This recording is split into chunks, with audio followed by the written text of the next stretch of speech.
Muy buenos días con todos los docentes. Le damos la bienvenida de parte de EduRed al curso Las rúbricas como instrumento para la evaluación y retroalimentación de los aprendizajes. Este espacio formativo tiene como propósito fortalecer sus competencias en el diseño y uso de rúbricas como herramientas claves para evaluar de manera objetiva. El curso estará a cargo de la profesora Rosa García Lara, cual es magíster en educación y licenciada en comunicación social por la Universidad Nacional Mayor de San Marcos. Tiene diplomados en didáctica universitaria y en diseño y formulación del plan curricular por competencias para la educación superior. Mi nombre es Liliana, estaré acompañándolos durante las 4 sesiones que brindará este curso, todos los días viernes en este horario. Es muy importante que se unan al aula del Classroom para que puedan ver los materiales. Compartiré la asistencia minutos antes que finalice el curso. Igual manera la compartiré en el chat. Profesora Rosa, muy buenos días. Le doy la bienvenida. Puede iniciar la clase el día de hoy. Muchas gracias, Liliana. Eh, un gusto en saludarlos, estar conectados, en este caso, para hablar sobre las rúbricas como instrumento de evaluación con el enfoque por competencia. En- voy a compartir el PPT para empezar. Les pido que si pueden acceder con su celular, vamos a ingresar a Mentimeter. Nosotros vamos a colocar en el chat, voy a poner el link. Vamos a ingresar en menti.com o también vamos a escanear el código QR que aparece en la diapositiva. Ahí hay un código QR, también pueden escanear. Ingresan ustedes a menti.com, o sea, en Google ponen menti.com y ahí les va a aparecer el código, les va a aparecer para agregar el código, en este caso es 76479057. Y allí van a responder a la pregunta: ¿para qué evaluamos? ¿Para qué evaluamos? Pueden ingresar de dos formas, ya sea escaneando el código QR que está en la diapositiva que estoy compartiendo, o ingresando en Google a menti.com y colocando el código que aparece en pantalla.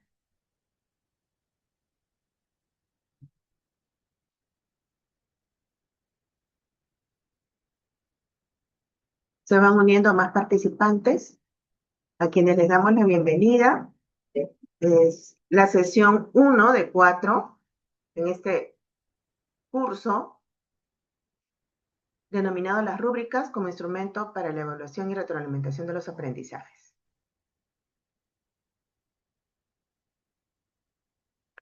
La sesión 1, titulada Fundamentos que rigen la evaluación formativa a partir de la selección de enfoques y estrategias pertinentes.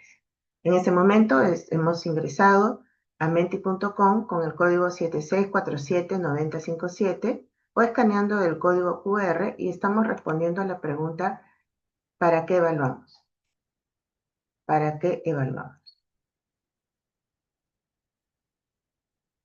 Muy bien, ya hay 3 participantes que han colocado sus ideas. Ahora lo vamos a compartir para que podamos hacer los comentarios pertinentes.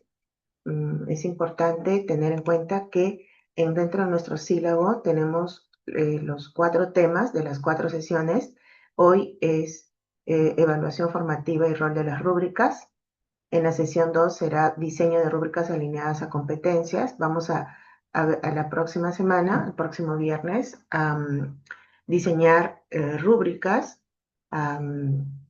y también a usar la inteligencia artificial como apoyo para obtener nuestras rúbricas.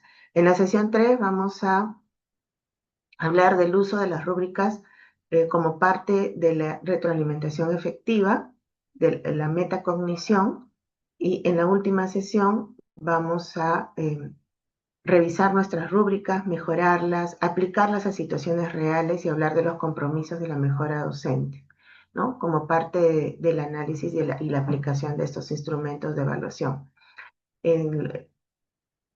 su calificación está conformada por la asistencia, que es un 50%, y el otro 50% es una evaluación que se les va a tomar al finalizar la sesión 4. Son preguntas para reflexionar, aplicativas, mm, y la nota mínima para aprobar el curso es de 12. Mientras siguen colocando sus ideas, mm, en el Classroom debe estar el sílabo y también se van a subir las diapositivas para que ustedes las puedan repasar. Las clases son de 8 a 9:45 de la mañana, ¿no? Y estamos empezando hoy, 6 de febrero, con la primera sesión. Muy bien, entonces vamos a revisar nuestro Mentimeter y vamos ahora sí a compartir para poder ver qué es lo que ustedes han respondido.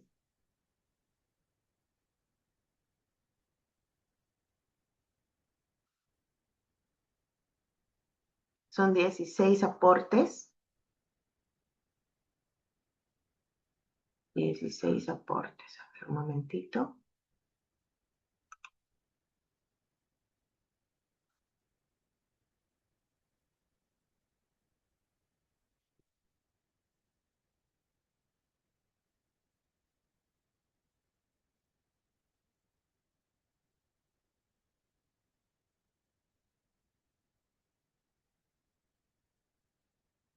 Jenny Donaire señala que no puede ingresar al Classroom. Debe tener su cuenta de Gmail. Al lado derecho hay unos puntitos y ahí va a poder acceder a Classroom. Si es que no, tendría que Liliana comunicarse con usted para poder solucionar ese tema, ¿no? Muy bien. Entonces, aquí tenemos la presentación de lo que ustedes han colaborado.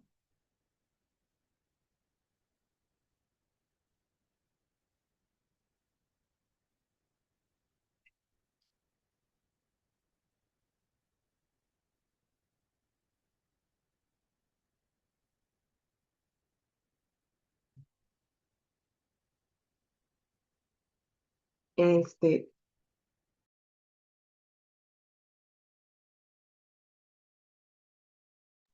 Entonces, acá las respuestas de ustedes muy pertinentes, ¿no? ¿Para qué evaluamos? Para retroalimentar, muy bien, para medir el aprendizaje, para obtener información. Muy bien, esa información, ¿para qué nos va a servir? Así es, para lograr, para alcanzar competencias, para medir la comprensión, para saber el avance, para medir conocimientos, para eh, verificar el avance del maestro, para mejorar tanto estudiantes como docentes, para saber dónde debemos mejorar, muy bien, para hacer el feedback, para medir la comprensión, eh, para eh, medir el avance del estudiante, sus conocimientos, muy bien, sus dificultades, ¿no? Sus avances, para ajustar, ¿no? Para brindar resultados, excelente. Entonces, sus comentarios son muy pertinentes. ¿Por qué? Porque usualmente en la enseñanza tradicional se toma la evaluación como algo aislado o aparte del proceso de aprendizaje, ¿no? Ya en la actualidad sabemos que la evaluación es parte del proceso de aprendizaje y que ésta no debe quedar como un resultado final, sino que debe tener la retroalimentación oportuna para que el estudiante pueda contar no solamente con la información de sus fortalezas, de lo logrado, sino de lo que le falta mejorar. No puedo De hablar tal como estás manera preparado. que No el puedo hablar. alumno va a poder identificar esas oportunidades de mejora y decidir a través de lo que llamamos metacognición, decidir qué es lo que necesita mejorar y qué estrategias va a utilizar para ello, ¿no? Muy bien, felicitaciones a los que han aportado en esta actividad del Mentimeter. Acá en el chat también ha colocado Cindy, ¿no? Para identificar fortalezas, muy bien, dificultades, lo que llamamos nosotros oportunidades de mejora para ajustar las enseñanzas a las necesidades de los estudiantes. Maruja dice, evaluamos para mejorar los aprendizajes. Excelente participación de este grupo, qué bonito, para lograr identificar en qué nivel de estándar se encuentran nuestros estudiantes. Y eso nos va a permitir tomar decisiones de mejora, ¿no? Muy bien. Para mejorar la calidad, dice Isabel, ¿no? De la enseñanza, mejorarla y también nuestro desarrollo profesional. Claro, porque nosotros también formamos parte de ese proceso de aprendizaje como docentes, estamos también continuamente mejorando, ¿de acuerdo? ¿No? Muy bien, para tomar decisiones pedagógicas, dice Jessica. Rolando, para evidenciar el progreso de los alumnos. Muy bien, felicitaciones.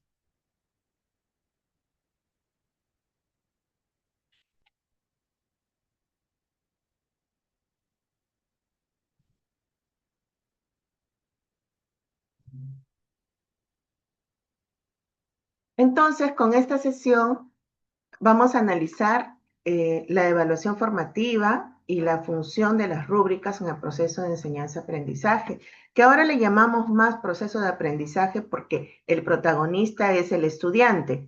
En el enfoque tradicional, el docente en los años, hasta los años 90 o 2000, era el protagonista de este proceso. Ahora el estudiante es el responsable, nosotros somos, de acuerdo al nivel en que estemos, si somos en primeros ciclos, vamos a ser docentes mentores, ¿no? En ciclos intermedios, acompañadores.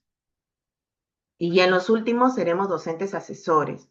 Entonces, nuestro rol va a depender eh, del contexto educativo en que nos encontremos. Eso es en cuanto a una carrera técnica o universitaria, ¿no? Los centros educativos escolares, pues vamos a tener en cuenta allí también en qué nivel se encuentra el estudiante, ¿no? Es primaria, secundaria y en qué grado está.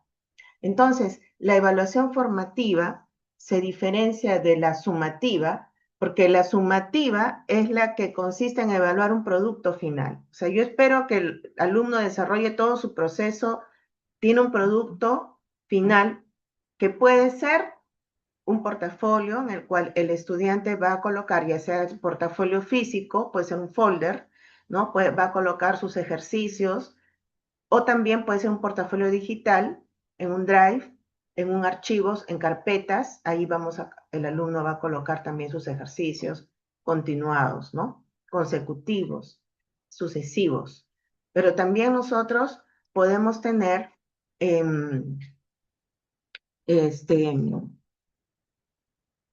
como producto final un ensayo, una monografía, un proyecto de investigación, una tesis. Podemos tener un video, un blog, una puesta en escena, ¿no? Y eso va a depender de la naturaleza de nuestra asignatura, si es teórico-práctica y cuáles son las competencias de acuerdo al perfil del egreso que están alineadas a este curso. Cabe resaltar que ustedes pueden participar activamente de esta sesión. Pueden colocar en el chat, que continuamente lo estoy revisando, sus preguntas o comentarios, ¿no? Para poder resolver. Entonces, la agenda de hoy vamos a hacer una introducción de lo que es la evaluación por competencias. Vamos a hablar del enfoque de la evaluación formativa, evaluar para aprender, la función pedagógica de las rúbricas y vamos a diferenciar la rúbrica analítica y holística, porque ya la próxima semana ya vamos a elaborar. Ustedes las utilizan, en este caso vamos a complementar o reforzar sus conocimientos sobre lo que son estos instrumentos de evaluación que nos permiten intentar llegar a la objetividad en el enfoque por competencias, ¿no? Muy bien, entonces Aurora, en el Classroom, Liliana, si es que está en línea, les va a indicar en qué parte van a ver los materiales. Debe estar allí indicado. Como introducción, ¿no? Y muy bien ustedes lo saben, la evaluación es un proceso que implica y es diferente y más amplio que medir o calificar, ¿no? Yo puedo calificar un examen con preguntas de opción múltiple. La evaluación es un proceso que consiste en recopilar información útil, ¿no? Analizarla para tener juicios de valor, ¿no? ¿De qué? De lo que se está evaluando, que puede ser un ensayo, un discurso, los productos que he estado mencionando. Y eso nos va a permitir tomar decisiones, porque los sílabos, los planes de estudio, si bien es cierto, hay aspectos de los sílabos que no se pueden cambiar como las sumillas, porque esas ya están aprobadas. Hay otros aspectos que sí me permiten ajustar estrategias, contenidos para que los estudiantes puedan anclar sus conocimientos previos con los nuevos y de tal manera que puedan lograr aprendizajes significativos, como lo dijo el psicólogo Auswell.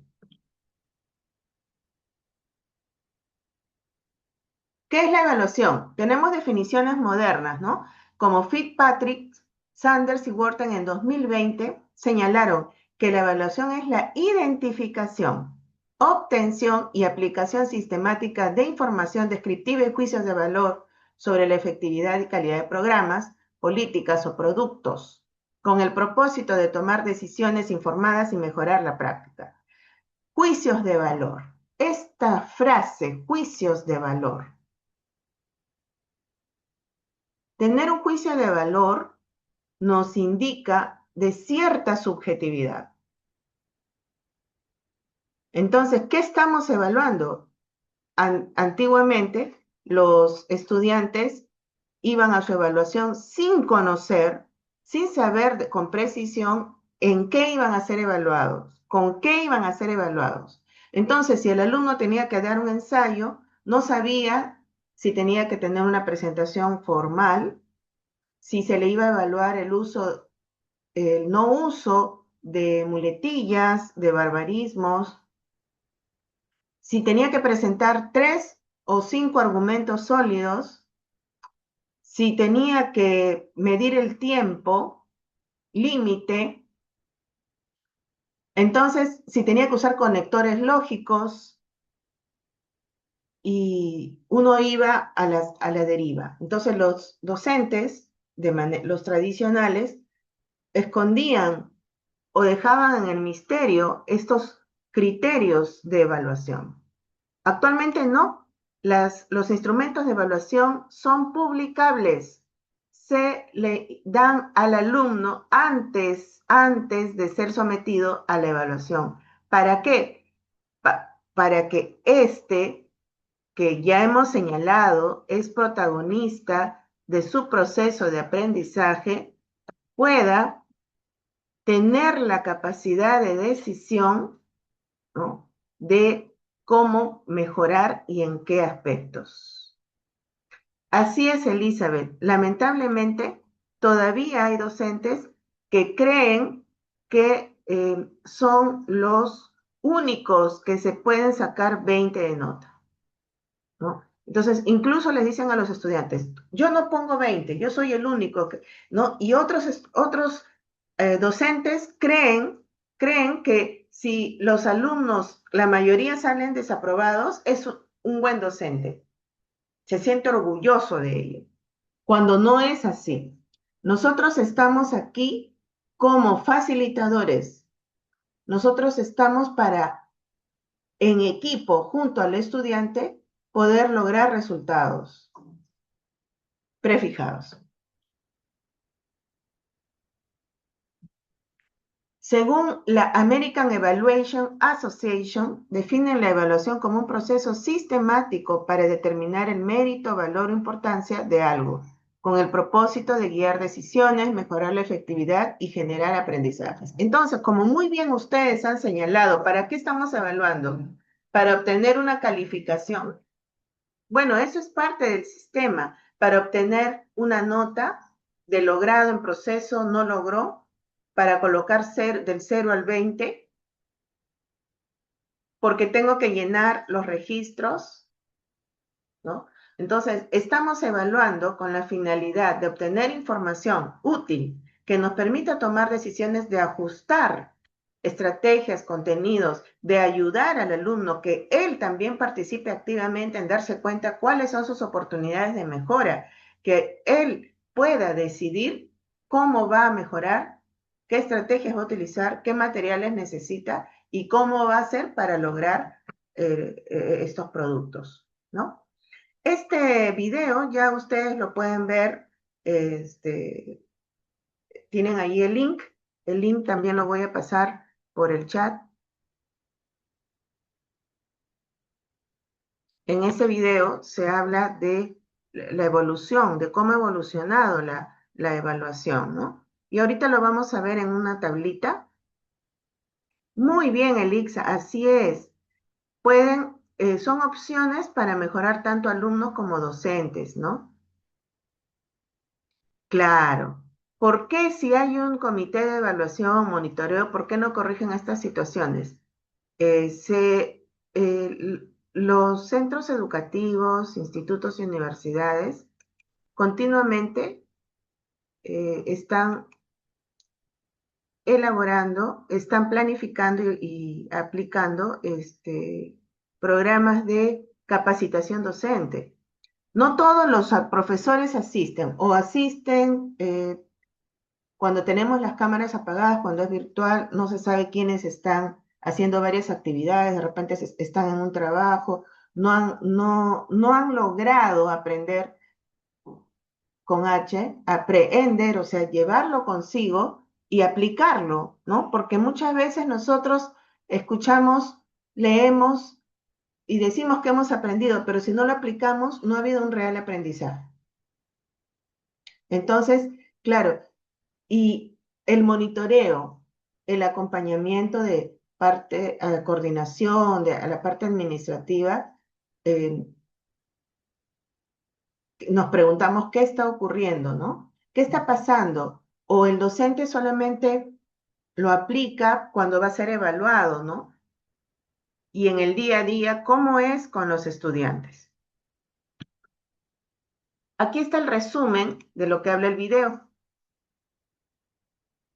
Muy bien, Luis Alberto dice, a veces nos sentimos como una sesión de espiritismo. ¿Están en clases o no? Sí, sí, sí, sí. Hay muchos memes al respecto, ¿no? Sí, a veces, alumnos, ¿qué opinan? Silencio. Y uno dice, estoy hablando solo. Para diagnosticar, autoevaluarse, mejorar y retroalimentar. Muy bien. Entonces, en esta tablita vemos cómo ha evolucionado el enfoque de la evaluación. De 1900 a 1930, las características eran, ¿no? Se centraban en medir solo resultados mediante pruebas estandarizadas, con un enfoque totalmente cuantitativo, ¿no? Y psicométrico.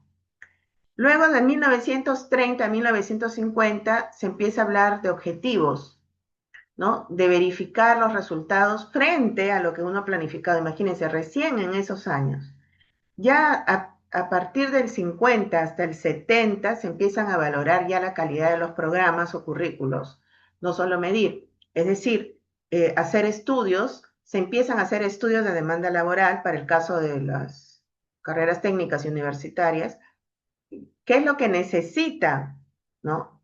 La empresa, la institución, qué tipo de trabajador para que podamos planificar el plan de estudios de acuerdo a esa demanda laboral y no como antes, ¿no?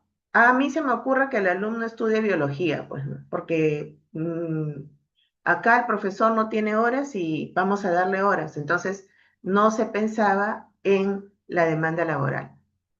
Ya hasta el año 90 se empieza a concebir la evaluación como una herramienta de gestión y mejora de programas.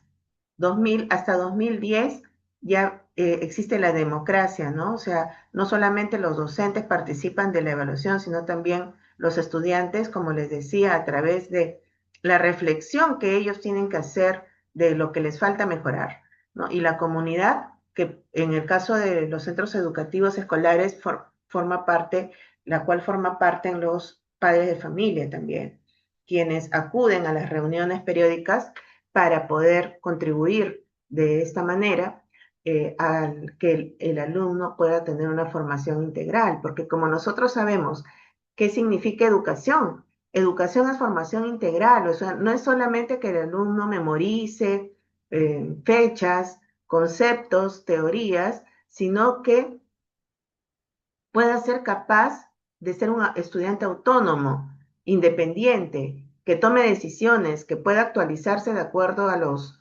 avances tecnológicos, económicos, sociológicos, ideológicos, ¿no? De la globalización. Entonces, ya se empieza a enfatizar en la transparencia y la participación activa de parte de los actores del proceso educativo.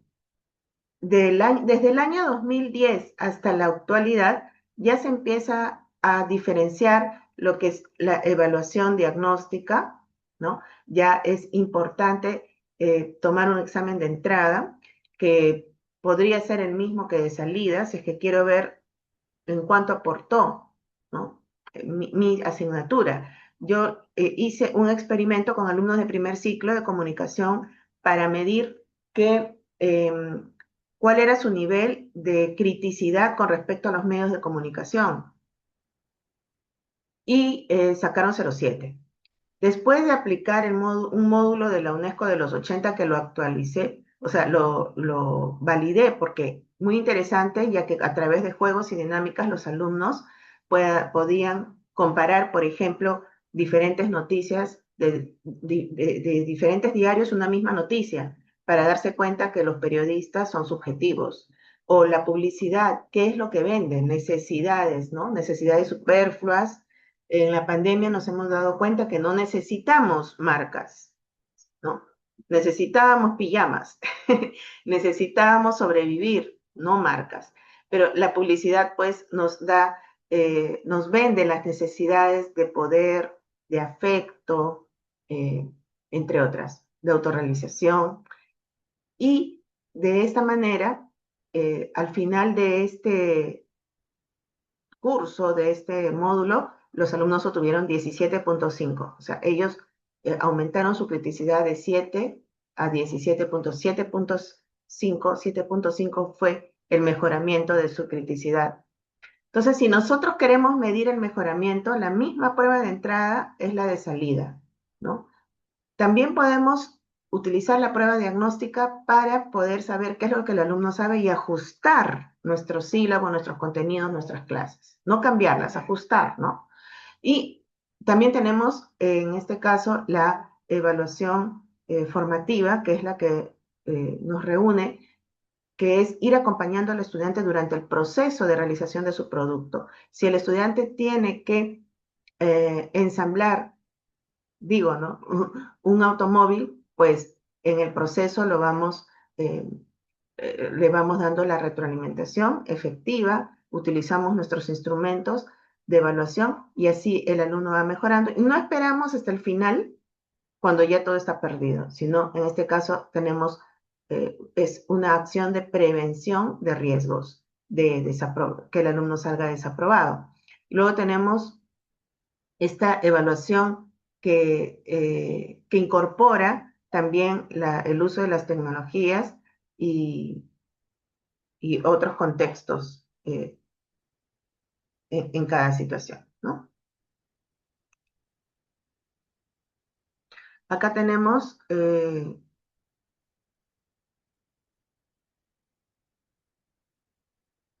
ahí está, el link de la asistencia lo van a colocar casi al final de la clase, lo señaló Liliana. Sí, o sea, los alumnos no es, en este caso, la criticidad con respecto a los medios de comunicación no es que están en cero, ¿no? Su criticidad era 0,7 de 20. Sí, vamos a ver que las pruebas para marcar no es que sean malas, sino que no deben ser las únicas, ¿no? Las únicas. Las pruebas para marcar, ustedes van a ser sometidos a una prueba para marcar porque son más de 200, 300. Entonces, en esos casos sí es oportuno porque es humanamente imposible tener que que calificar 200 trabajos, 300, 400 trabajos, no. En esos casos, sí se puede utilizar una prueba para marcar con preguntas de opción múltiple, pero eso no debe ser lo único. Es más, eso tendría que tener un peso menor y el mayor lo procedimental, lo que el alumno demuestra a través de sus habilidades. Así es, Isabel, ¿no? Obviamente aquí hay un resultado a través de los productos, pero ese resultado tiene un proceso, ¿no? Dice, en secundaria son muy pocos los estudiantes que resuelven la prueba diagnóstica y por más que se... Ah, porque les decimos que, claro, como no tienen nota y por más que se vuelva a tomar, continúa con el mismo error, pese a que se ha trabajado el mismo tema. Claro, es que el estudiante no aprende, o sea, formatea, ¿no?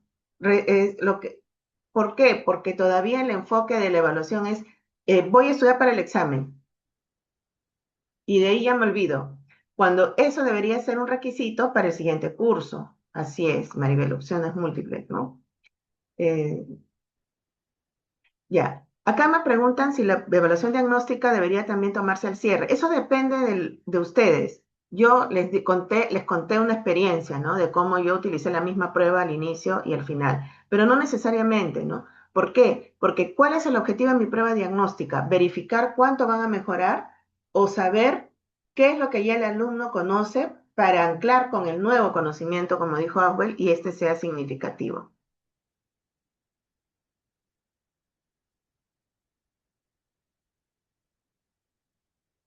Así es, evaluamos por competencias, ¿no?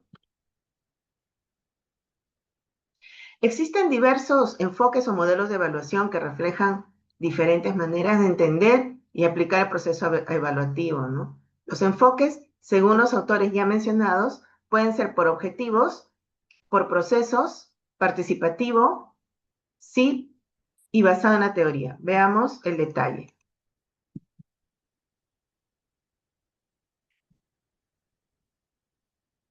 Centrado en los objetivos, ¿no? En este caso, el propósito principal es medir el grado de cumplimiento de metas, medir el grado de cumplimiento de metas u objetivos establecidos, ¿no? Se usan indicadores cuantitativos y las ventajas es que es más objetivo y sencillo, y las limitaciones es que hay poca atención al contexto o a los procesos. El enfoque centrado en el proceso, ¿no? El propósito es analizar cómo se desarrolla la implementación de un programa, se evalúa la calidad de las actividades y procedimientos, el aspecto positivo es que permite mejorar la ejecución y la limitación es que no necesariamente mide resultados finales. El participativo centrado en los actores tiene como propósito principal incluir las expectativas, los valores de los participantes y beneficiarios a través del diálogo, de la transparencia, y el alumno incluso puede también participar activamente de las decisiones de evaluación, de los criterios en los que va a ser evaluado. ¿Por qué no? Las ventajas es que favorece la apropiación de resultados y la limitación es que puede ser más lento y subjetivo. El SIP, que es basado en contexto, consumos, procesos y producto, apoya la toma de decisiones en todas las fases del programa y se evalúan las necesidades para poder planificar e implementar resultados. Es más integral y flexible, pero requiere de mayor tiempo y recursos. Basado en la teoría, analiza cómo y por qué un programa logra sus resultados a través de modelos, teorías e interpretación de estos resultados, ¿no? La ventaja es que se explican relaciones causa-efecto y la limitación es que puede ser más compleja para el diseño. El enfoque de la evaluación formativa, entonces, es un proceso que nos permite recopilar información sobre el progreso del estudiante durante su desarrollo de aprendizaje. Nos permite retroalimentar y ajustar la enseñanza. Entonces, sí es importante que en el enfoque por competencias no falte la evaluación formativa versus la sumativa. La sumativa también se puede usar, solo que esta contempla solo el resultado, ¿no? La limitación de la evaluación sumativa es que en el proceso no se tiene en cuenta la retroalimentación efectiva para poder prevenir fracasos, para poder darle al estudiante la información oportuna de sus fortalezas, sus debilidades, que ahora le llamamos oportunidades de mejora. Vemos en esta imagen, que ya ustedes lo deben haber observado en internet, ¿no? Esta ilustración de Miguel Ángel Santos Guerra. Acá tenemos al docente y a los alumnos, ¿no? Entonces dice, para que la evaluación sea justa, todos realizarán la misma prueba. Van a subir a ese árbol. ¿Qué opinan al respecto? ¿Qué pasa? ¿Qué pasa en el colegio? ¿Qué pasa en el instituto y qué pasa en la universidad? ¿El profesor está siendo justo? ¿Está actuando de manera correcta? Mientras ustedes responden en el chat, Sharon, se le ha abierto la cámara y se ve ahí, se ve la... Dice Black and William, ¿no? 2018. La evaluación formativa consiste en la recolección y uso sistemático de evidencia sobre el aprendizaje de los estudiantes para mejorar tanto la enseñanza como el aprendizaje.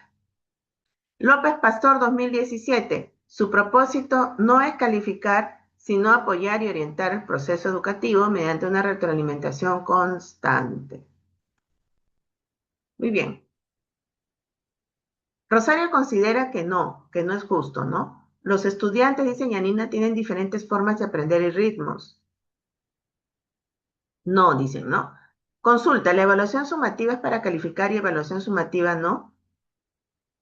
Ah, tanto la evaluación formativa, que es durante el proceso, como la sumativa, en que solamente se evalúa al final, ambas se diferencian solamente por el momento en que se realizan. Ambas pueden tener retroalimentación, ambas pueden tener diferentes productos, los mismos productos, ¿no? La diferencia está en que el momento en que evaluamos. Hay diversas habilidades que se deben tomar en cuenta, dice Rolando. María Angélica, no sería justo porque cada estudiante tiene un nivel diferente de aprendizaje. Muy bien, acá han hablado algo interesante, Aurora, diversidad, inclusión, ¿no? Así es, Yulisa. Iris, considero que no solo es retroalimentarse si el método que emplea es adecuado para el grupo. Liz, ya que tiene diversos alumnos y habilidades diferentes. Isabel, cada estudiante tiene una forma particular, son diversos. Muy bien.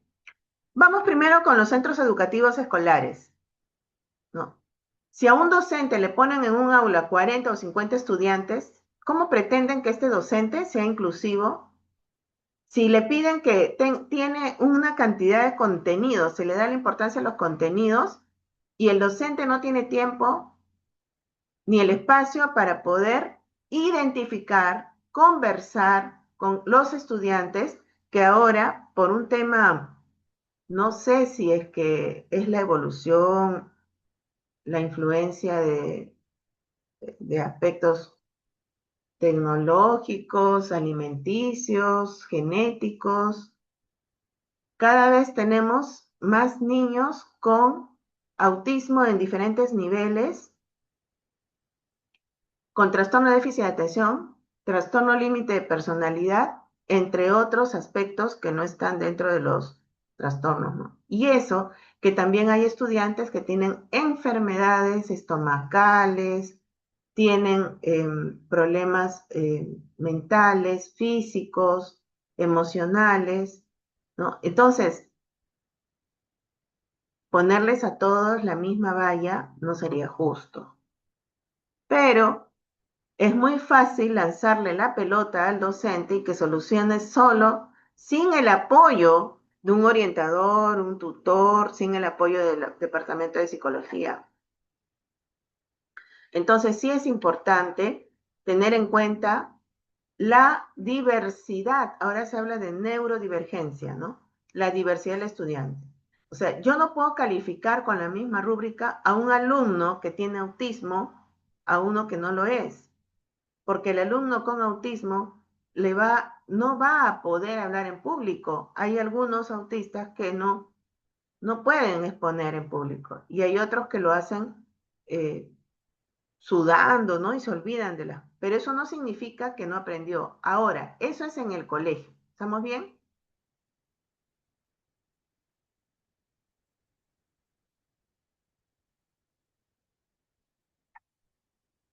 Así es, ¿no?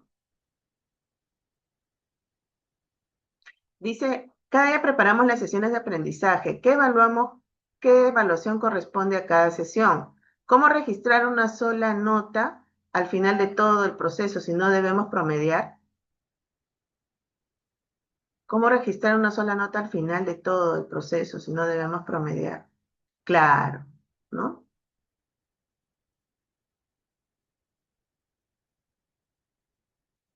Entonces, es diferente a una carrera técnica, es distinto a la universidad, diferente, ¿no? ¿Por qué? Porque dependiendo de la carrera, de la especialidad, un alumno con limitaciones, eh, un médico cirujano con limitaciones para las motoras, para una cirugía, no va a poder hacerlo. Entonces, ahí sí tendríamos que poner una valla diferente, ¿verdad? Hay asignaturas que sí requieren que todos los estudiantes cumplan con esas habilidades, con esas actitudes, ¿no? Por ende, si tienen las habilidades es porque han previamente tenido conocimientos oportunos, ¿cierto? Entonces, va a depender del contexto, del nivel en que se encuentra el estudiante, porque en el colegio nosotros vamos para nuestra formación integral. Ya es distinto a una carrera profesional. Allí sí tendríamos que tener en cuenta algo que todavía no se ha solucionado. Se habla de la inclusión, de la diversidad, ¿no?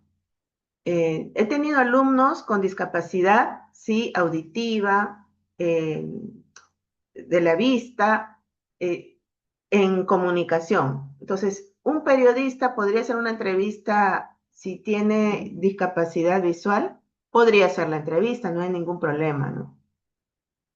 Pero no podría editar un video. Entonces, allí sí hay que tener mucho cuidado con este aspecto que les estoy comentando. María Angélica dice, lamentablemente aún los directivos no cumplen con este punto tan importante. En mi caso he tenido 40 estudiantes, ¿no? Logré identificar a mis estudiantes, pero fue súper agotador lograr llegar a cada uno. Diría que logré al 80%. Si ha llegado al 80%, usted, María Angélica, usted es una maga, ¿no? Porque 40 alumnos y tratar de identificar, Dios mío, ahí sí, que es una tarea muy difícil. Por eso les decía que el sistema, o sea, es muy fácil hablar en teoría y el enfoque por competencias, la inclusión, pero al docente lo dejan solo, entonces no está bien, ¿no? Y si es un docente que está en primaria y que tiene a los 40 estudiantes en todo el tiempo, no va a poder. Si un estudiante se le pide, dice Noemí, realizar un proyecto y realiza las fases, pero no concluye el proyecto final, acumuló nota formativa, pero no tendría la sumativa. ¿Cuál sería la nota del estudiante? Muy bien, qué bonita pregunta, Noemí. Eso significa que nosotros, cuando vamos a planificar nuestro sistema de evaluación, tenemos que tener en cuenta eso. Entonces le ponemos pesos diferentes, ¿no? En el proceso de formación, de repente le voy a poner un 30% y en el producto final le voy a poner un 60% y la asistencia un 10%. Entonces, de tal manera, porque también acá hay debates, ¿no? O sea, el alumno se presenta con su tesis al final, o sea, como no hubo evaluación formativa, el alumno se presenta, como la ha mandado a hacer, se presenta con la tesis al final. Y si esa nota final tiene 20, el alumno podría incluso denunciar con un abogado que el curso está diseñado de esa manera, que lo que importa es la evaluación sumativa. Por eso es muy importante la planificación de nuestra evaluación, o sea, qué peso le vamos a dar a cada parte, de tal manera que podamos lograr la objetividad, intentar lograr la inalcanzable objetividad, ¿no? Pero ¿cuál es el esquema de una evaluación? O sea, ¿qué se debe evaluar? Considerando que los tiempos son cortos, nos preguntan, ¿no? O sea, ¿qué se debe evaluar? Claro, allí es una pregunta bastante amplia. Quizás algunos puedan aportar mientras abro la puerta que están tocando el timbre. Un momentito.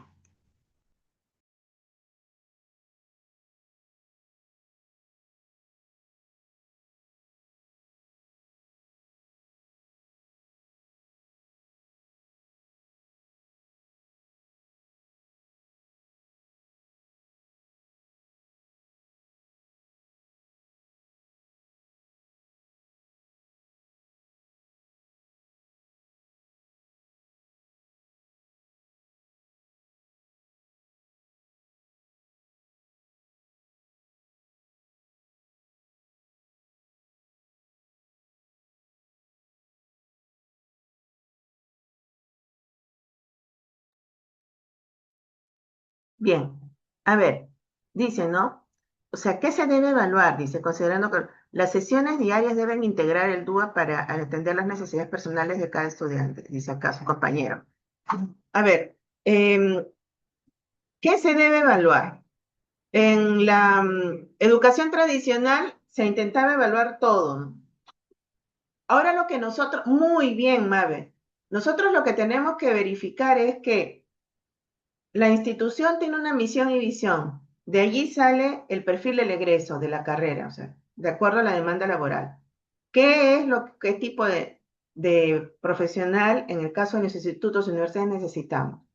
Entonces, se elaboran las competencias de la carrera. En el caso de la universidad e instituto, se elaboran las competencias. Estas competencias, ¿qué asignaturas se alinean a estas competencias? Pueden ser una competencia genérica que todo estudiante debe saber es manejar las tecnologías de la información, ¿no? Entonces, ¿qué asignaturas van a alimentar, se van a alinear a esta competencia?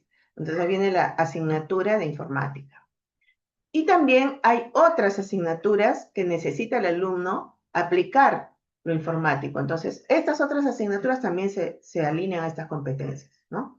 Entonces, de acuerdo a las competencias que están alineadas, por eso cuando yo miro el sílabo, tengo que ver cuáles son las competencias que están alineadas a este curso. Y de acuerdo a eso, se planifican las capacidades que están representadas en las unidades. Entonces, si yo tengo, por ejemplo, en un curso de medicina, tengo en la unidad 1 el diagnóstico de la enfermedad, diagnóstico de las enfermedades. Unidad 2, tratamiento, y unidad 3, seguimiento y prevención. Entonces, allí estoy hablando de tres capacidades. Capacidad de diagnóstico, tratamiento, prevención. Los desempeños son las sesiones. Entonces, para poder hacer un buen diagnóstico, el alumno necesita 5 sesiones, 4 sesiones. En esas 4 sesiones, ¿qué voy a desarrollar? Entonces, ¿qué voy a evaluar? Capacidades y competencias. Capacidades. Entonces, en el enfoque por competencias, yo evalúo si el alumno sabe diagnosticar al final de las 4 sesiones. ¿Qué más tengo que evaluar? La otra capacidad, si el alumno sabe dar un tratamiento oportuno y luego la prevención. Entonces, ahí ya tendría 3 notas. La sumatoria de esas 3 notas podrían tener un valor del 40% y el 60% ya sería mi portafolio, donde el alumno analiza un caso clínico para poder realizar el diagnóstico, tratamiento y prevención. Y ese tendría que valer el 60%, por ejemplo, ¿no? Es un ejemplo. Es un ejemplo.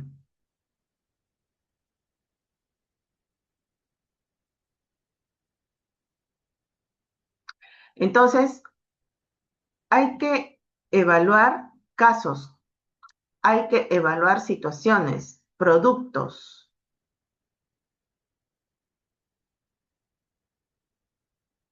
Claro, muy bien, Luis. Por eso es que en los centros educativos escolares, educación básica regular, se evalúa al final de cada bimestre. Pero bueno, no solamente al final, ¿no? Hay algunos desempeños que se van evaluando, capacidades, este, y dice, no, claro. El problema es que en algunos colegios, así es, se evalúa solamente el cuarto bimestre y los anteriores, es que han tomado al pie de la letra este sistema por competencias, porque hay asignaturas que sí requieren que el alumno demuestre en el último bimestre la sumatoria de todos los 3 bimestres anteriores, pero hay otras que no, por ejemplo, cursos de historia. O sea, una cosa es estudiar la historia del Perú, de los incas, y otra cosa es la llegada de los españoles, ¿no? Y otra es la república, la independencia. Entonces son situaciones distintas. Em, pero bueno, los docentes somos tan creativos que de pronto utilizamos un criterio común de esta historia para que el alumno pueda reflejar que aprendió cuáles son las causas, la influencia del peruano de hoy, ¿no? ¿Qué es lo que ha influenciado al peruano de hoy a través de su historia?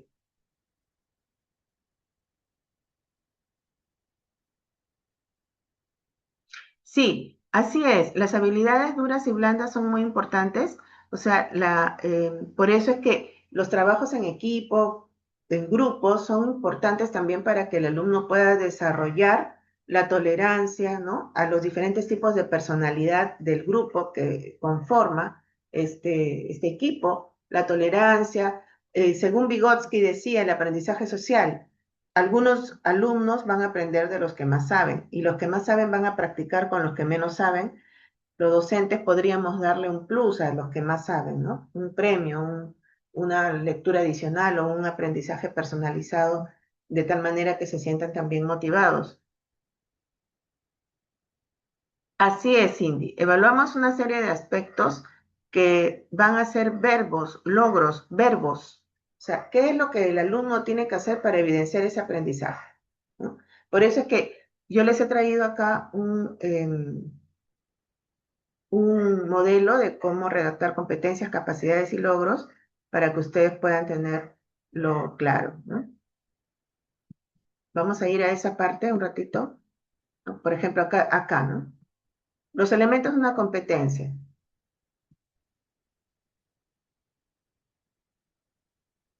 Entonces, ¿qué estoy evaluando yo? Estoy evaluando no solo un objeto, sino la acción que tiene que hacer el estudiante, la acción. ¿Qué acción? Acá está demorado, utiliza. ¿Qué cosa? Las nuevas tecnologías de la información. ¿Con qué condición de calidad? Eficazmente y de acuerdo a los requerimientos institucionales en el mercado laboral. ¿Con qué finalidad? Para aplicar las asociaciones de aprendizaje. Entonces, yo en mi sílabo voy a tener la competencia, sé perfectamente que al final de la asignatura el alumno tiene que demostrar esto a través de un producto, a través de una acción, a través de un proyecto, a través de un video, ¿no? Entonces, para que el alumno pueda lograr esto, yo tengo que aplicar la evaluación formativa durante el proceso. Así es. De tal manera, Cari, que la evaluación sea constante. Noemí nos cuenta que tiene estudiantes que se esmeran en cada clase con las presentaciones de un proyecto del día. Lo realizan en forma grupal, desde el guión de la presentación, el producto paso a paso, en la capacidad aplica, pero la capacidad crea propuesta de valor, no participa en el llenado del portafolio. Ahí es complicado colocar la nota porque en la práctica son excelentes. Claro, sí, sí, sí, es verdad. Por eso todo depende también del porcentaje, del peso que tiene cada actividad. Yanina dice, la evaluación de las capacidades tiene diversos niveles en la evaluación. Así es. Según el investigador, dice Luis Estupiñán, el currículo por competencias se refiere a las competencias laborales que no corresponden a la educación básica regular, porque algunos docentes seguimos enseñando por contenidos y no por competencias. Sobre todo considerando que los estudiantes van a trabajar en 10, 15, 20 o más años, cuando muchos de los trabajos actuales ya no existan. ¿Cómo enseñar y evaluar de manera prospectiva? Nosotros podemos adaptarlo, ¿no? Adaptarlo así como les estoy mostrando a acciones. ¿Qué tiene que hacer el estudiante para demostrar que aprendió?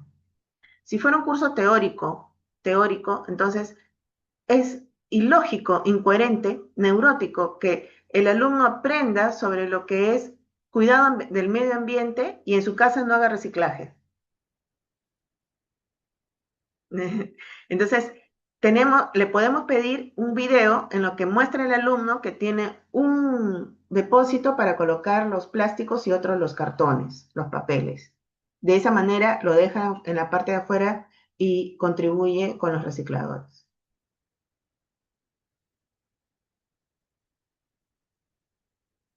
Dice Elizabeth que en secundaria hay muchos prejuicios que no les permite aprender del otro. Pero en realidad dice Pamela que se debe evaluar a los estudiantes el desempeño al estándar de aprendizaje.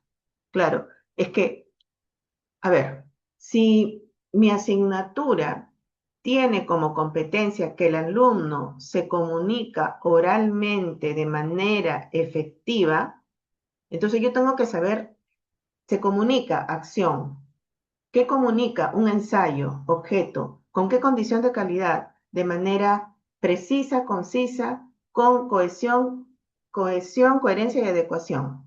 ¿Para qué? Para poder tener un discurso científico, académico, durante su carrera universitaria y su profesión. Si yo tengo bien en claro eso, el ensayo que va a hacer el estudiante o el escrito, al final lo tiene que exponer. Entonces yo, de acuerdo a esta competencia o capacidad o desempeño, el desempeño es de la sesión, la capacidad es de la unidad y la competencia es del curso. ¿Qué voy a hacer? Voy a diseñar mi rúbrica para ver qué voy a evaluar, en qué momento voy a evaluar, con qué criterios, qué puntaje le voy a colocar a cada uno de estos criterios. Sí, cielo, también pasa eso, ¿no? Bueno, pero podemos ir con los estudiantes, ¿no? A enseñar a un grupo de personas a reciclar. O puedo ir con los estudiantes por las calles y recoger. O puedo acompañar un día a un reciclador, ¿no? Si fuera ya un adulto o en compañía de un adulto para ver cómo recicla y hacerle una entrevista, ¿no? Publicarle en mis redes sociales. Sí, pues Elizabeth, el problema es darle importancia a la nota, ¿no? Porque eso empieza por casa. Los padres de familia, ¿no? Quieren que que sus hijos creen que su hijo tiene que sacar una alta nota para ser más valorado. Y no se toma en cuenta las inteligencias múltiples. ¿Ustedes se acuerdan, algunos que han visto esa serie Carrusel, esa serie mexicana de la profesora y sus alumnitos, ¿no? Que había uno que le decían Palillo, era un niño bastante subidito de peso y él no tenía mucha inteligencia lógico-matemática. Pero un día se incendia una casa y nadie se atrevió a entrar y él ingresa y salva a una persona, ¿no? Entonces, su papá siempre a Palillo le decía que era un inútil, dentro de su ignorancia, ¿no? Porque en el enfoque tradicional se cree que el alumno tiene valor porque es muy bueno en matemática, en lenguaje, ¿no? Entonces, en este caso, este niño, Palillo, demostró tener una empatía, una inteligencia interpersonal, que fue capaz de ser valiente y eso también se debe valorar, ¿no?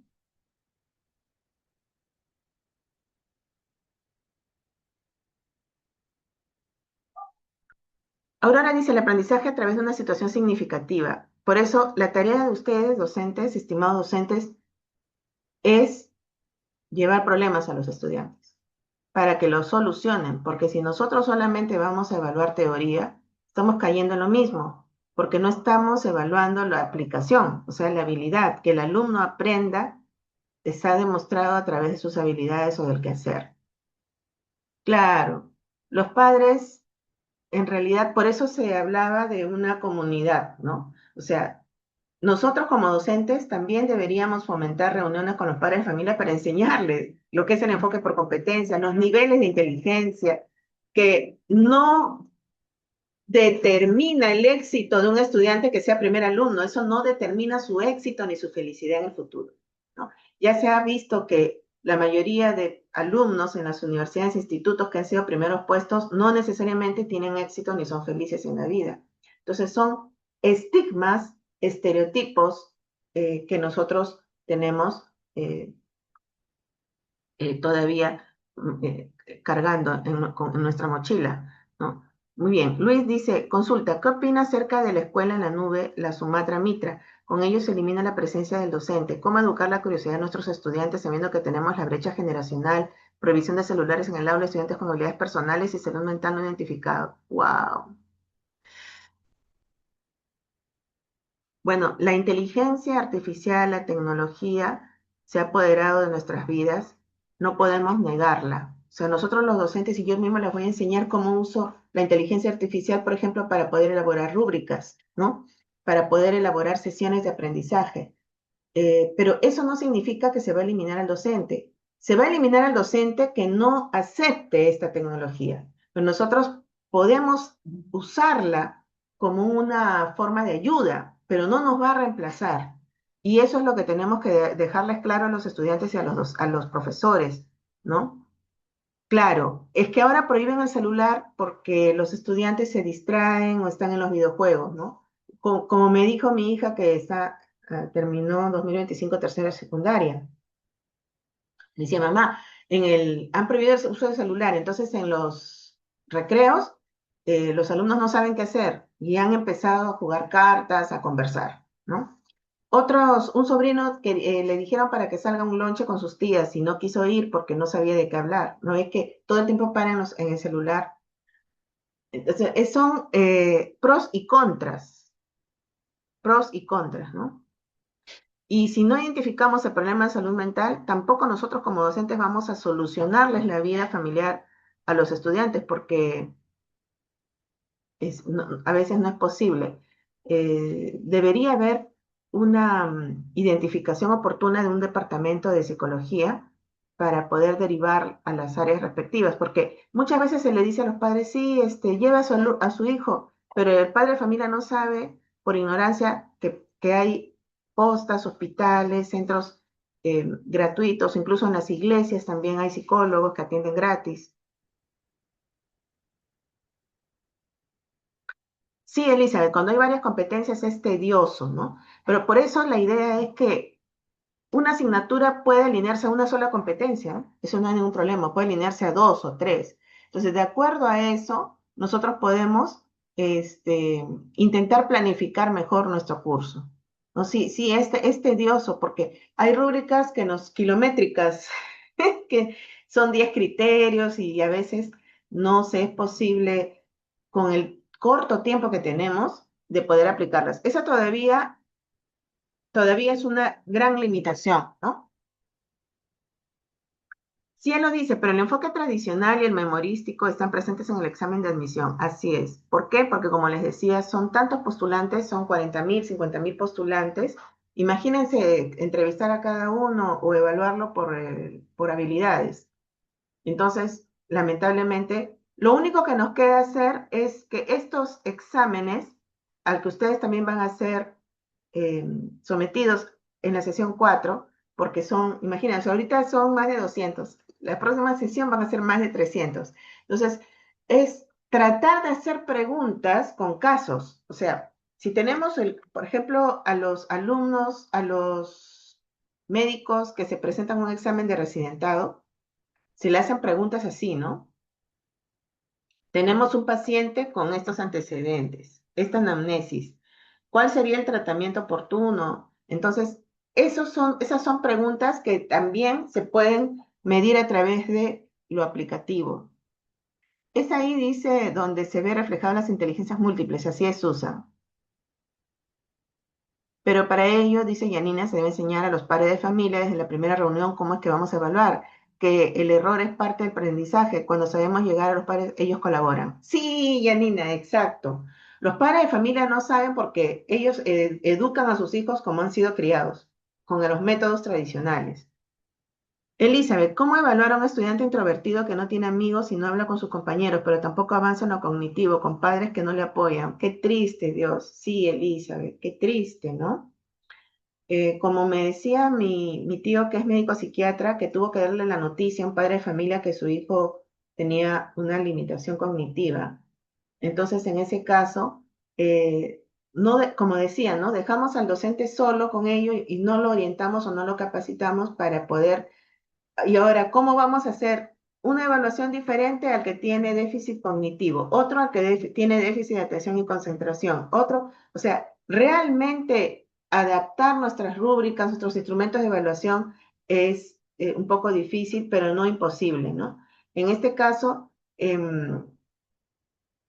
claro, si los padres no lo apoyan, el colegio tendrá la posibilidad de repente de introvertido, ¿no? Sí, son situaciones difíciles, difíciles. Intentar evaluar de acuerdo a las competencias lo más que se acerca, pero siendo flexibles, ¿no? Siendo flexibles. Am, por ejemplo, una vez una alumna me dijo, mira, profesora, yo no puedo exponer, porque la primera vez que expuse me hicieron quedar en ridículo y la pobre lloraba, ¿no? Entonces, en el caso de ella, le hice exponer, le dije, mira, ¿qué te parece si expones en otra aula? O sea, no con tus compañeros de siempre. Y lo aceptó y lo hizo y no expuso en los 5 minutos, sino un minuto. y con eso ya probó, en mi caso, ¿no? Eso es lo que yo hice. Hay una alumna con autismo que estudia psicología y ella ya está exonerada de las exposiciones porque eso le causa crisis. Entonces, lo expone de repente en su casa en un video o lo expone solamente con el docente o no lo expone, lo escribe. Entonces, si eso no va a afectar, como les digo, las competencias de la carrera, no hay ningún problema, ¿no? Entonces, a este alumno introvertido, ¿yo qué haría? Trataría de, en base a sus limitaciones, adaptar un poco mi rúbrica o ayudarlo, dándole un empujoncito, ¿no? O sea, leyéndole la pregunta, pero tratando también de no hacerlo quedar mal con los compañeros, porque ahora existe pues el bullying, ¿no? Que, bueno, siempre ha existido, sino que ahora se le llama así. Exacto, cuando a los niños se les enseña a realizar todo perfecto, grandes entran en depresión, sí, o sea, se vuelven los workahólicos, ¿no? Ya de adultos, de niños se obsesionan, incluso se frustran y se deprimen si no han logrado la nota. ¿Por qué? Porque lamentablemente lo han presionado en casa. Usted pues sabe la anécdota de Tomás Alva Edison, ¿no? Él era un niño autista, entonces a él en el colegio lo rechazan y le mandan una nota a su mamá. Su mamá no le lee la nota e invierte el contenido y le dice, mira, hijo, me han dado la nota, me han dicho, o sea, en vez de decirle la verdad, le dice, ¿no? Que tú eres tan inteligente que el colegio no va a poder enseñarte, así que a partir de ahora vas a aprender en casa, ¿no? Y el colegio se perdió de un gran inventor. O sea, y eso ocurre. A Shakira la sacaron del coro del colegio. Yo siempre le digo a mi hija eso, ¿no? O sea, un alumno que era el peor en natación se enfermó de asma, ¿no? Y tuvo que ir a una academia para aprender a nadar y llegó a ser campeón nacional de natación. O sea, a veces las limitaciones no determinan las capacidades de las personas y nosotros podemos como docentes también poder motivarlos y apoyar un poco en eso dentro de nuestras posibilidades, ¿no?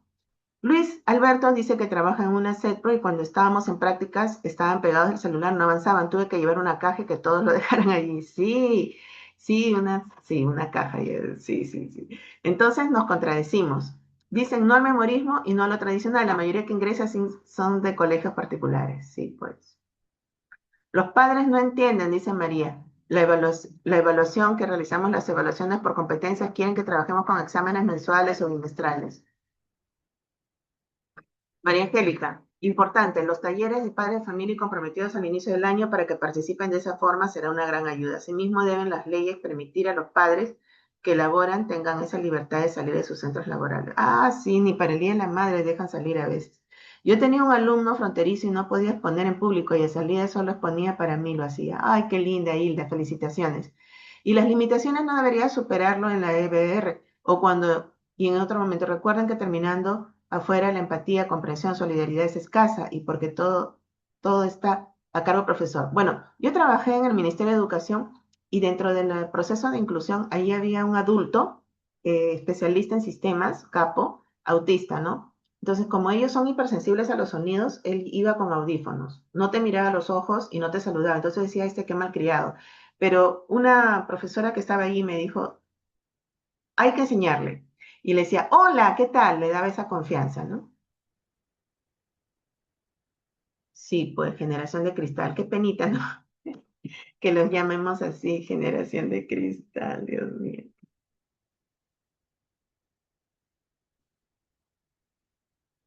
Entonces, los propósitos de la evaluación formativa en el proceso, dentro del enfoque de la evaluación por competencias,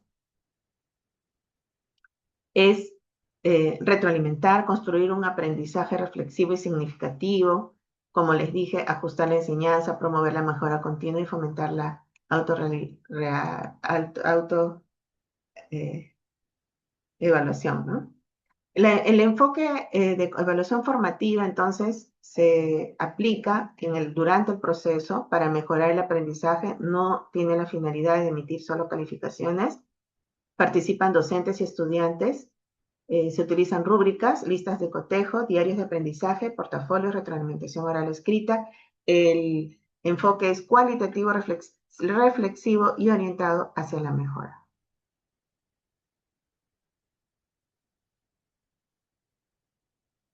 Sí, pues, no, los niños con autismo es un reto para, ¿no? Para poder capacitarnos más. Genera, y los padres, generación de algodón, qué bueno, qué bueno. Los ejemplos de evaluación formativa, ¿no? El docente observa cómo los estudiantes aplican un concepto y ofrece retroalimentación inmediata. Los alumnos autoevalúan su desempeño con una rúbrica. También se puede realizar una revisión entre pares, donde los compañeros se coevalúan. Y también al final de la clase los estudiantes pueden completar una tarjeta de lo que aprendieron y lo que no entienden. Si nosotros hacemos que los estudiantes sean capaces de poder reflexionar sobre su propio aprendizaje, hemos logrado muchísimo.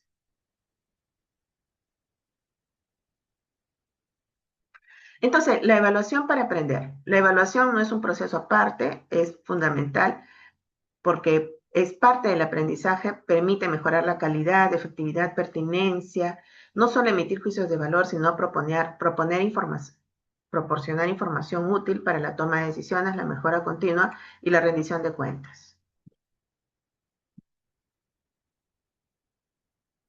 Según la AEA, en 2023, la evaluación promueve la transparencia, la responsabilidad institucional, facilita la identificación de identificación de fortalezas y debilidades, contribuye al aprendizaje organizacional, a la innovación basada en la evidencia, informa sobre políticas y prácticas sustentadas en los resultados reales. Entonces, nuestro rol como docentes es ser guía, facilitador, explicar los criterios de los cuales los estudiantes van a ser evaluados antes de y proporcionar una retroalimentación oportuna. Ya hemos visto esto de los elementos de la competencia. Entonces, la competencia va alineada a la asignatura, las capacidades a las unidades y los indicadores de logro o desempeños a la sesión. Acá tenemos dos columnas, evaluación tradicional versus por competencias. Imagínense, ¿no? En la evaluación tradicional se evalúan conocimientos y ahora, ¿qué tenemos que evaluar? Que fue una de las preguntas que hicieron ustedes en el chat. Acciones que integren conocimientos, habilidades y actitudes, que integren, ¿no? En la evaluación tradicional se evaluaba subjetivamente, ahora se intenta alcanzar la objetividad. En la tradicional solo evaluaba el docente, ahora los alumnos se pueden autoevaluar y coevaluar entre ellos, con pares.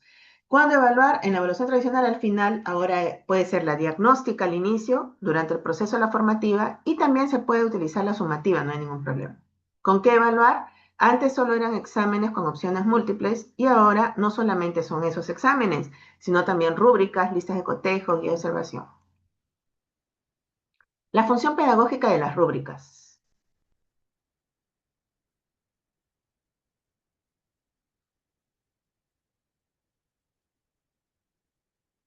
Allen nos dice, la evaluación para el aprendizaje es un término que lo vi antes y se observaba muy beneficioso para los estudiantes. Muy bien, excelente, así es. Entonces, los instrumentos de evaluación son herramientas para medir los aprendizajes. Nos permiten recopilar información con equidad para retroalimentar y verificar, con la finalidad de reforzar y alinear para asegurar la autonomía del estudiante, que sea capaz de poder identificar sus oportunidades de mejora y cómo mejorar. Bien, entonces, desde la perspectiva pedagógica de la evaluación, tenemos que tener en cuenta la validez de nuestros instrumentos. ¿Qué significa, no? Que un instrumento mida lo que se pretende medir en un enfoque por competencias. Entonces, tenemos que identificar la competencia si vamos a utilizar un instrumento para evaluar la unidad, pues tendrá que estar alineada a la capacidad.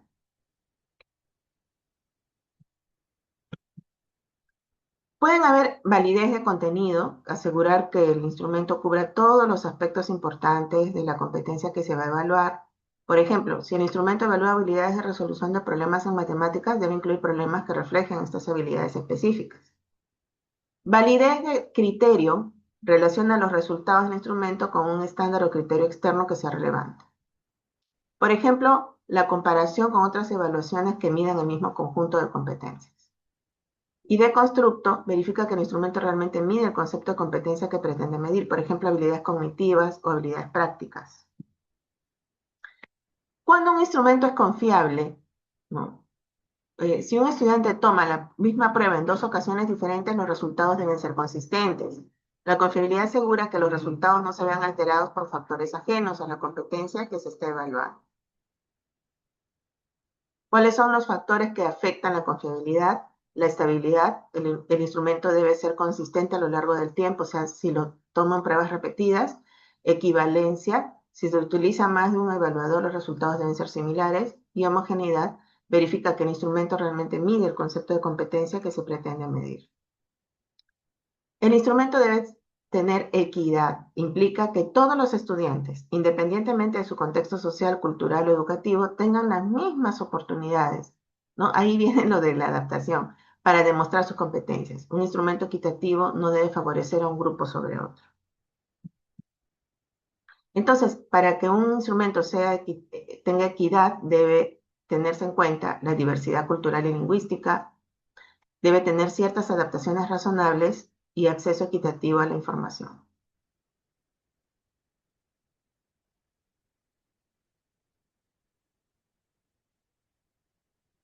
Elizabeth nos dice, pero lista de cotejo implica tener varias, es decir, por cada campo temático. Sí, por eso es que más se recomiendan las rúbricas, ¿no?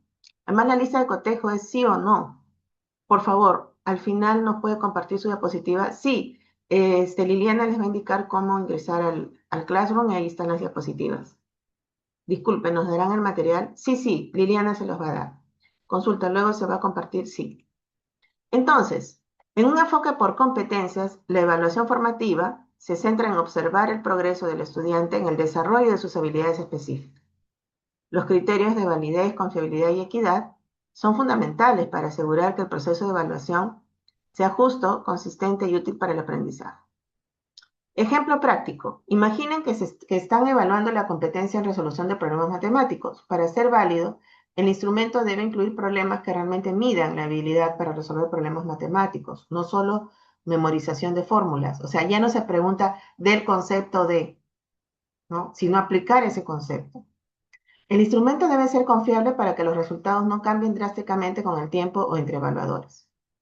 Y debe ser equitativo, pues hay que asegurarse que no favorezca a los estudiantes que han tenido mayor acceso a recursos educativos e Internet y que esté libre de sesgos culturales o lingüísticos. ¿Cómo aplicar estos criterios en un instrumento de evaluación? ¿No? Entonces, hay que verificar cómo diseño el instrumento, verifico si tiene validez, ¿no? Verifico que de contenido primero, hago la prueba piloto, o sea, varios evaluadores califican a los mismos estudiantes y reviso si hay sesgos. Si hay sesgos. Entonces, los instrumentos de evaluación pueden ser diferentes. En este caso, vamos a hablar de las rúbricas y luego la próxima clase les voy a mostrar cómo hacerlas. Ya ustedes saben, vamos a complementar la forma en cómo lo podemos hacer y les voy a enseñar cómo hacerlo con IA, con inteligencia artificial.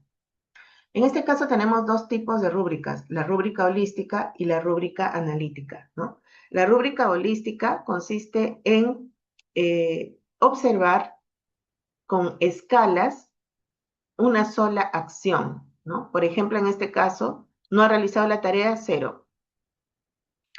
¿Se parece a una lista de cotejo? Se parece, solo que en la lista de cotejo son una serie de acciones, mayormente habilidades o actitudes, y es sí o no.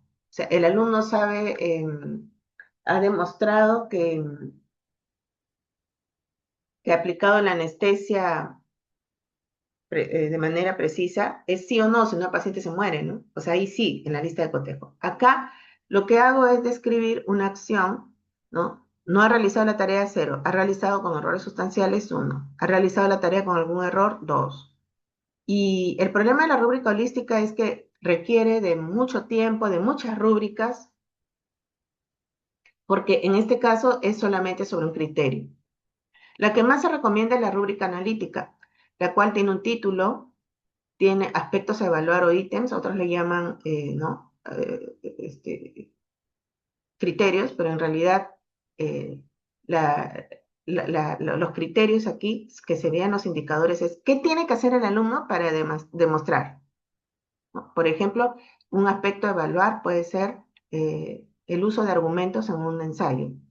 Entonces, ¿cómo tienen que ser estos argumentos? Criterios, ¿no? O sea, ahí tiene que ser la descripción. El argumento, pueden ser de 3 a 5 argumentos sólidos, ¿no? De fuentes confiables. Entonces ya es una descripción del aspecto de evaluar o ítem.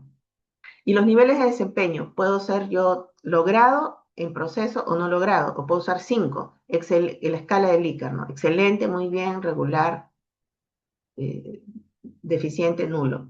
Entonces, eso va a depender de qué es lo que voy a evaluar y qué criterios voy a utilizar.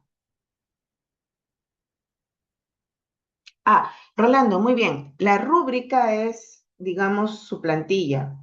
En un registro aparte, usted observa la rúbrica y dice, no, a ver, si el alumno ha utilizado 5 argumentos sólidos, ahí dice que el máximo puntaje es 5, le pone 5. Si en la rúbrica me dice que tiene 5 argumentos, 5 puntos. Tiene 4 argumentos sólidos, 4 puntos. Tiene 3 argumentos sólidos, 3 puntos. Entonces yo le voy colocando de manera interna al alumno los puntajes de acuerdo a esa plantilla. Es una sola rúbrica, pero que se aplica a todos los alumnos. Bien. Este, ahora, si tienen más preguntas, pueden ponerlo en el chat. Vamos a ingresar al Padlet, que ustedes también lo usan. El Padlet, vamos a ingresar aquí para poder colocar con su nombre o de manera anónima qué fue lo más importante que aprendí hoy, ¿no? Todos ya sabemos muchas cosas, pero ¿qué es lo que más les ha impactado de esta sesión? Entonces, les voy a pasar el link a través del chat. Aquí está el link donde ustedes pueden ingresar y colocar en, en este panel qué es lo más importante que aprendieron.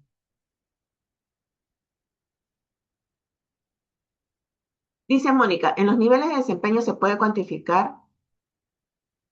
Lo cualitativo es para la retroalimentación oportuna, lo cuantitativo es para el registro, ¿no?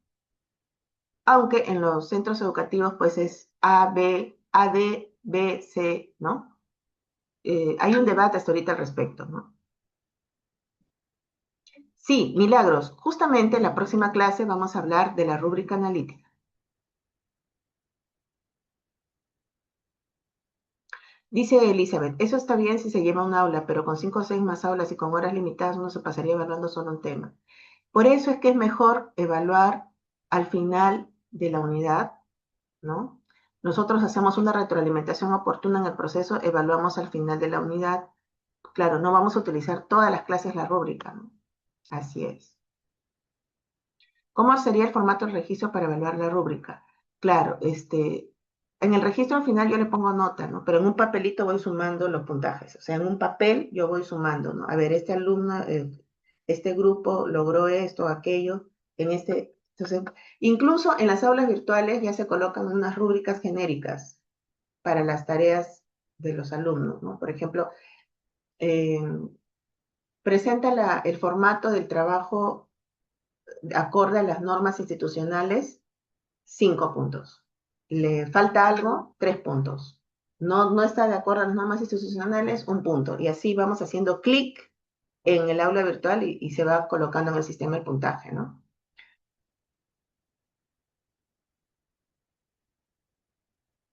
Sí, Brian, el próximo viernes justo nos toca hacer las rúbricas, ahí les voy a enseñar.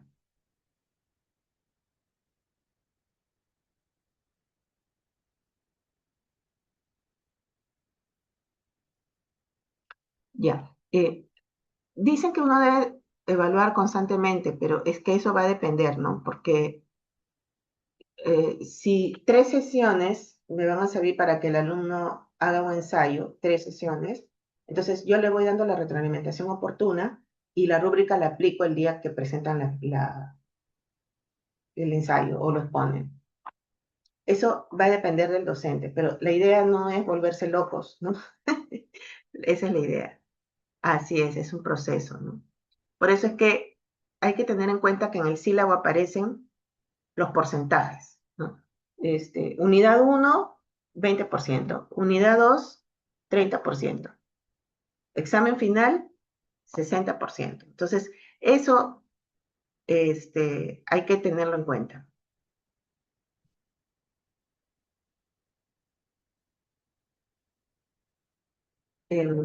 No le permite entrar al Padlet, dice. Los demás han ingresado. A ver, vamos a verificar.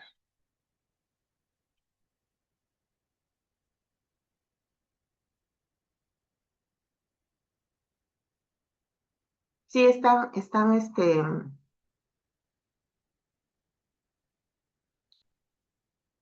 que copie bien el link porque sí están ingresando. Sí están ingresando.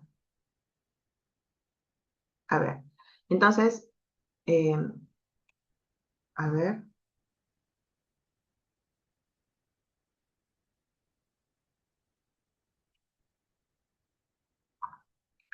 La próxima semana les voy a enseñar las rúbricas. Así es, Blanca. Y la rúbrica se le enseña antes de ser evaluados, ¿no? Para que ellos sepan qué puntaje va a obtener en qué criterio. Y ahí está el link.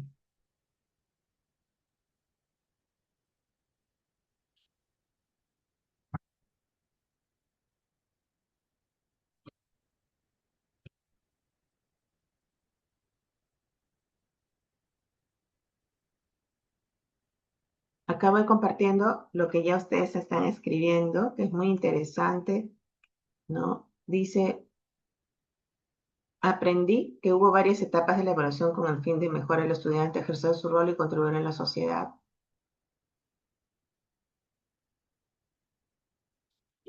El desarrollo de actividades creativas permite aprendizajes y evaluaciones formativas reflexivas. Usualmente aplico el estudio de casos para que los estudiantes reflexionen sobre los posibles. Así es, ¿no? El estudio de casos. Llevarle un caso como si fuera una empresa.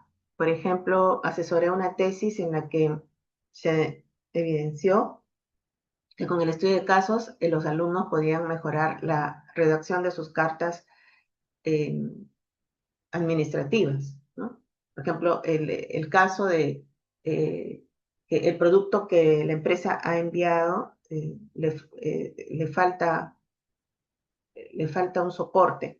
Entonces, cómo pedir disculpas, o cómo solicitar un pago, ¿no? Ellos mejoraron muchísimo. Dice, es la medición que permite conocer el nivel de asimilación de los conocimientos y experiencias. Sí. La evolución de la evaluación por fechas nos permite un mayor análisis del resultado. Aprendí la diferencia entre evaluación, medición y calificación. ¿Este es de ustedes? Sí, ¿no? ¿O es otro?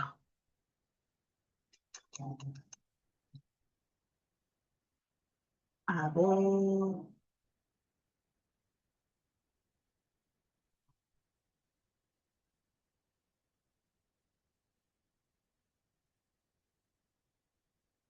No, este es de otro grupo.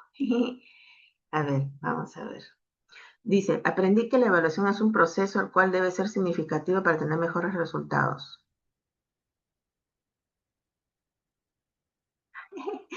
Ese es de otro grupo, ¿no? A ver, un ratito. Ah, ya, para acceder al Classroom tiene que tener su correo de Gmail. De Gmail.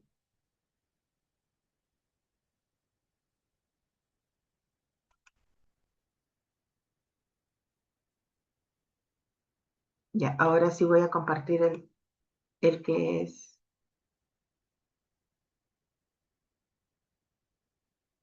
Ahora sí, estaba compartiendo de otro grupo.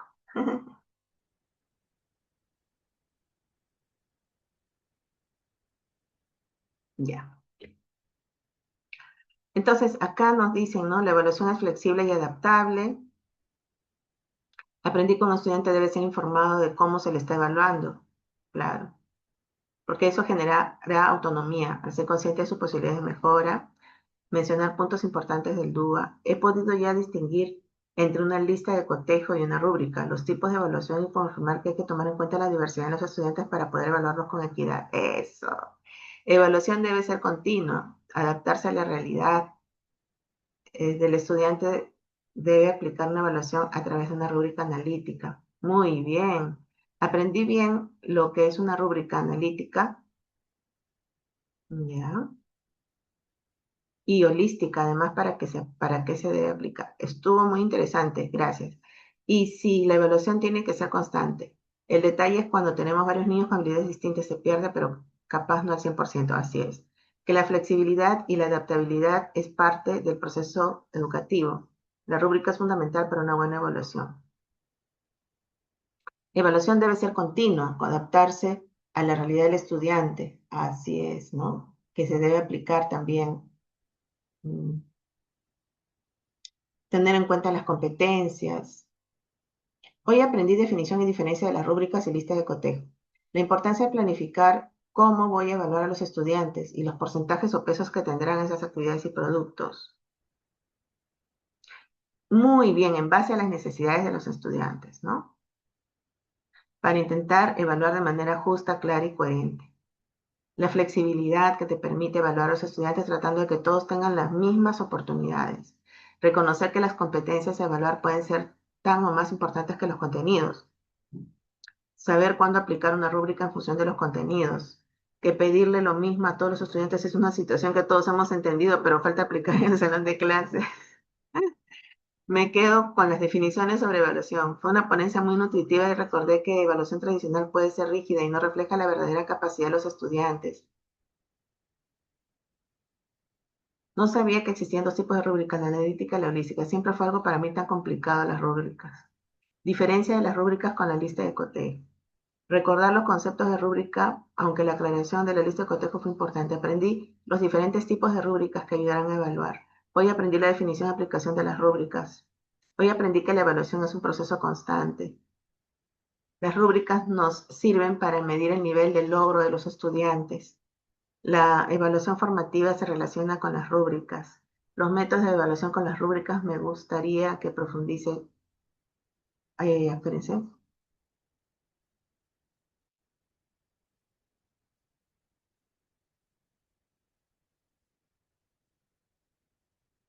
Recordar los conceptos de rúbrica, aunque la aclaración ya.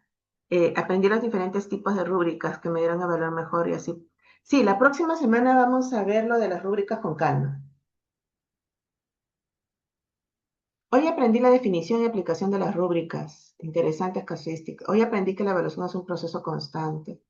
Nos sirven para... ¡Qué lindo! La evaluación formativa se relaciona con las rúbricas. Así es. Que la evaluación nos permite acompañar el proceso de aprendizaje y no solo al final de un periodo. Lo más importante que he aprendido es tener una buena concientización acerca del uso de las rúbricas. Sí, sí, María, las rúbricas vamos a verlo el próximo viernes. Identificar con mayor claridad la aplicación de las rúbricas. Así es, las rúbricas de evaluación. Me quedo con la diferencia entre rúbricas y lista de cotejo, la flexibilidad. Y luego al inicio ya han colocado más.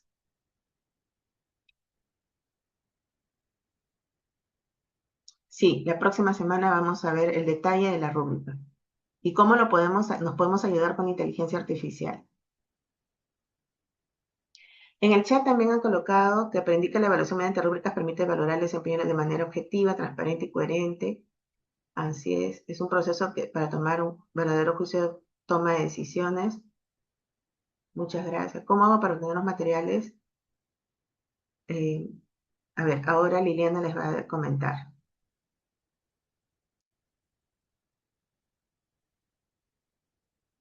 Gracias. Eh, bueno, sus comentarios son muy importantes. Gracias por refrescarme la mente. Dice, hace unos años dejé de enseñar en colegios. En esta lección recordé muchos puntos que aprendí en la universidad. Ya, sí. Eh, uf, qué lindo. Han podido aportar sus comentarios que también son parte de las conclusiones de esta sesión.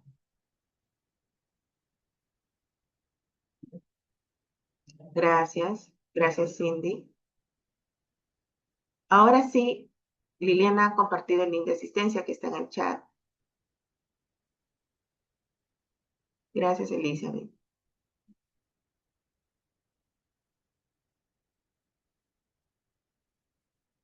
Muy bien. Le doy pase a Elizabeth porque Liliana, perdón. Liliana, Liliana, ¿estás allí? Porque lo que pasa es que algunos alumnos no pueden ingresar al Classroom, a ver si les puedes dar un refresh de eso y ya con eso sería conmigo hasta el próximo viernes.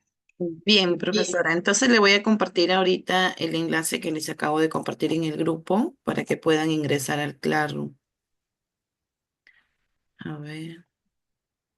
No se vayan a ir. Ah, Miss, por favor, la foto. Ah, sí, sí, las fotos, no se vayan todavía. Sí, la foto de evidencia, por favor. Ya. Ahí les estoy compartiendo el enlace para que puedan unirse al aula. Quienes no puedan, de repente es porque quizás puedan estar ingresando con una cuenta empresarial y las políticas del Classroom no permiten. Siempre permiten con cuentas Gmail. Ahora sí, Mi, nos tomamos una fotito e invitamos a los participantes a encender sus camaritas para que quede de evidencia que hemos asistido a la clase el día de hoy. A la cuenta de tres, a ver quién más se anima. Ahora sí estamos, a ver. Una, dos, tres, sonrían. Bien. Muchísimas gracias con todo. Nos vemos la siguiente semana. Hasta luego, profesora. Nos vemos. Que pasen un bonito fin de semana.